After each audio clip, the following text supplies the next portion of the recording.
Meu nome é Benjamin.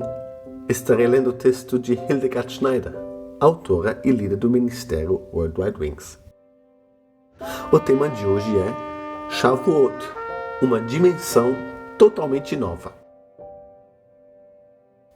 No último episódio do boletim, o episódio 300, intitulado Qual é a missão mais profunda da sua vida?, falamos sobre o Espírito de Elohim.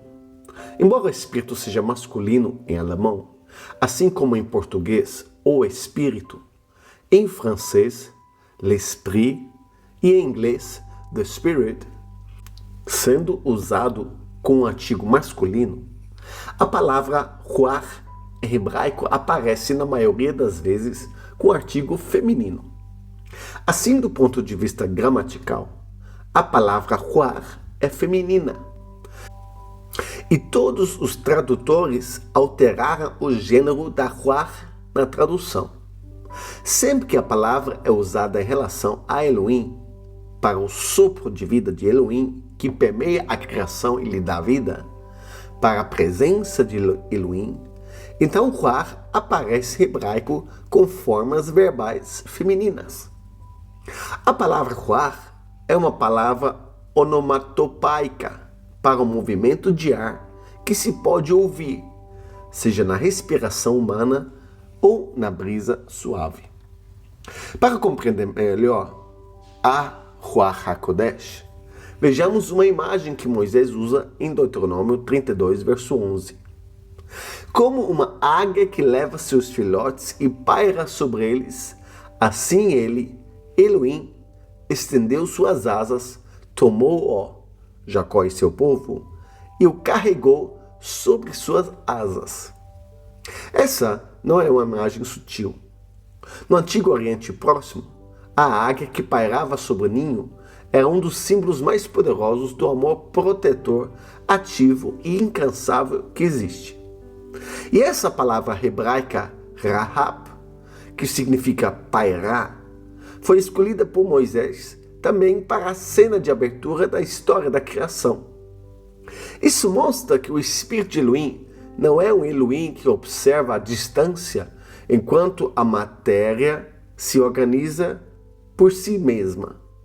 É o Espírito de Elohim, a Ruach HaKodesh, que paira como a águia sobre as trevas e as profundezas, protegendo o que ainda não existe, à espera da voz que o chamará à existência.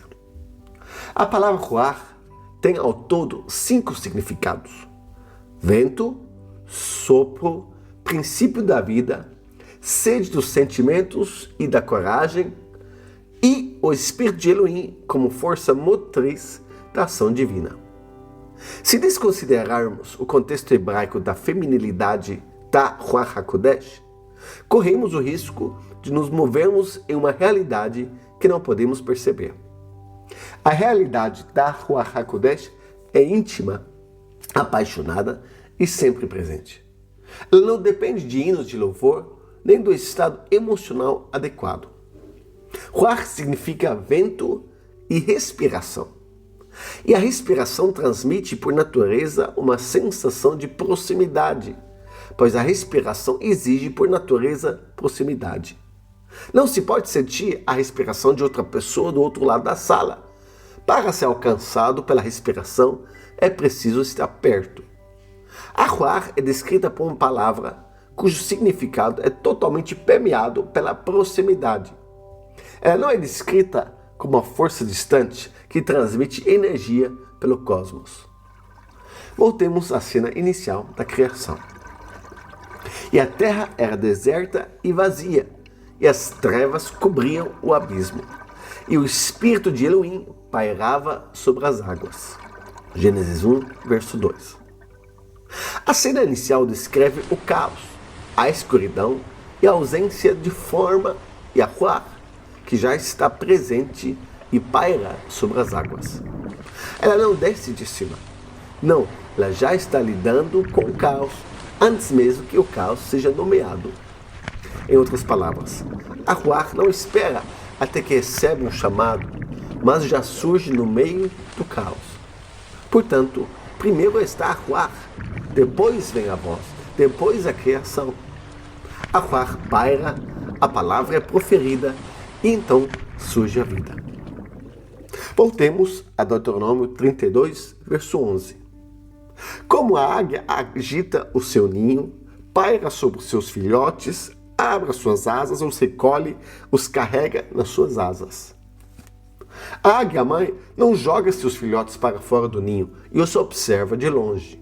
Ela paira e abre suas asas, criando uma corrente ascendente, de modo que se eles caíssem, ela já estaria lá para ampará-los em suas costas. Esse pairar não é passivo. Esse pairar não é observador. Esse pairar é a sua disposição de ampará-los. A palavra planar, em hebraico, rahab, é a mesma palavra encontrada em Gênesis 1, 2 e em Deuteronômio 32, verso 11. Esse planar tem um significado de proteger intensamente e estar pronta, como o amor de uma águia-mãe por seus filhotes. Encontramos isso também nas palavras de Yeshua, em Mateus 23, 37. Jerusalém, Jerusalém, que matas os profetas e apedrejas aqueles que te são enviados. Quantas vezes quis reunir os teus filhos como a galinha reúne os seus pintos debaixo das asas, e vós não quisestes.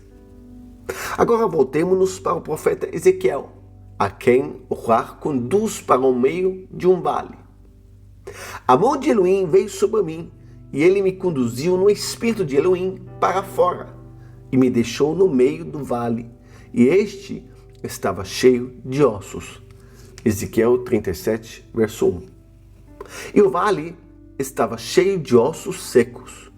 Elohim perguntou a Ezequiel: Filho do homem, esses ossos voltarão a viver? Ezequiel 37, verso 3. Os exegetas da Bíblia calcularam que a palavra Ruach aparece 10 vezes no capítulo 37 e tem 4 significados diferentes. Primeiro, a Ruach que leva Ezequiel fisicamente até o vale. Segundo, o sopro que dará vida aos ossos. Terceiro, o vento que vem das 4 direções e faz com que os mortos voltem à vida. Em quarto lugar, o próprio Espírito de Elohim. E porei o meu Espírito em vós, para que vivais, e vos colocarei na vossa terra. Ezequiel 37, verso 14. E essa é a mesma Ruach que estava presente na cena inicial da criação. É sempre a mesma Ruach que dirige os sistemas climáticos ou dá vida aos ossos mortos. Então Yah diz a Ezequiel.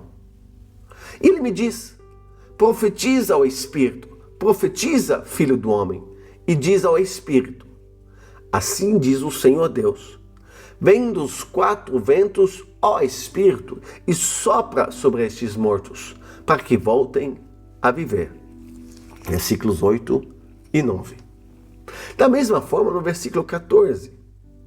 Assim diz o Senhor Deus: vem dos 4 ventos, ó Espírito, e sopra sobre estes mortos, para que voltem a viver.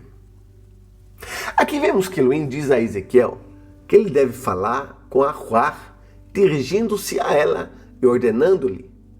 Ele deve usar sua voz para ativar aquilo que a Ruach está pronta para realizar. A Ruach já está no vale, já está presente, já está sobre os ossos.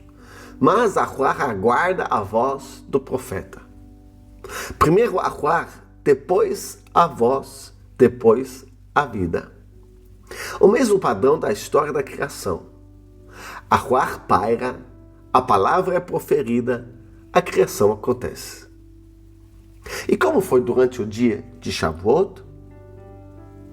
E de repente houve um estrondo vindo do céu, como se fosse um vento impetuoso, e encheu toda a casa onde estavam sentados. E apareceram-lhes línguas como de fogo, que se repartiram e pousaram sobre cada um deles. E todos ficaram cheios do Espírito Santo, da Ruach HaKodesh, e começaram a falar em outras línguas, conforme o Espírito, a Ruach lhes concedia que falassem. Atos 2, 2 ao 5. Aqui encontramos novamente o padrão. Achuar enche os espaços e então os discípulos começaram a falar, como na criação. Primeiro o caos, Achuar paira, Elohim fala e a luz. Em Ezequiel, Achuar enche o vale, o profeta fale e uma nação ganha vida. E agora, vamos aplicar isso à nossa vida. Há algo em sua vida, um relacionamento, um ministério, um negócio, qualquer coisa que pareça ossos mortos. Ezequiel permaneceu nesse vale de ossos mortos e observou com muita atenção. Sua resposta é o início da verdadeira confiança. É a disposição de agir sem saber se vai funcionar. E Elohim respondeu com um mandamento que deve estar entre os mais famosos de toda a Escritura Sagrada. Profetiza sobre esses ossos. Não ore com mais intensidade. Não jejuem e esperem. Fale. Abra a boca sobre os ossos e use a sua voz. O Ruach não precisava ser convencido, não precisava de uma atmosfera emocional adequada ou das canções de louvor certas. O Ruach estava lá, pairando sobre a situação, esperando pela voz do profeta.